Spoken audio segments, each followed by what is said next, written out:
Hey, man, have you ever changed the oil on your golf cart or took it somewhere and then next time you changed it and it did that right there, they grounded the bolt out so bad that a 19 won't even work? Take an 18 millimeter socket. I'm gonna try to tap it on there. But trust me, this thing is plastic, so I'm sure it's a common problem. Give me a hammer. But being that it is plastic, man, I'm sure everybody's ran into it. I mean, it's bad enough you got to deal with this bullshit right here with the oil filter. But then they put a plastic that strips out too easy. So what I'm going to do,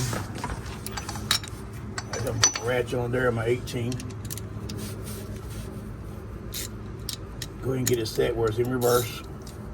We're going to see if this works. Now, sometimes it does. Sometimes you got to keep moving on something else. We're on plan B now.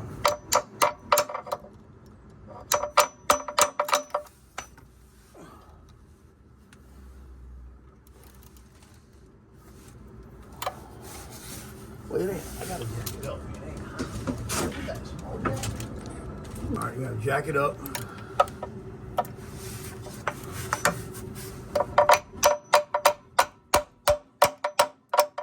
What you have, 19 or 3/4?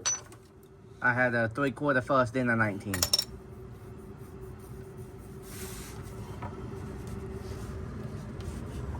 Oh, I think that's too tight. Give me a, it ain't that bad. You give me a 19 again? Where's it at? Oh. It was on the 19 on there, so I'm gonna try to hold it. I'm gonna try to hold the ratchet for my finger. You can see a 19 ain't working. All right. Now we're going to the 3/4. Too much play, so it ain't gonna work, but we're gonna try it. Yeah, all right. So do we have an 18 to 12 point order?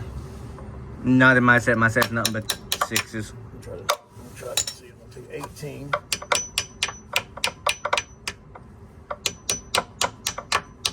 That's going on. All right, got an 18 on there. See the bad boy comes off. Yep. All right, man. So there you go, man. Don't forget, man. Hey. Leave me a comment below, man. Tell me if you've ever experienced this problem and what y'all do in this situation.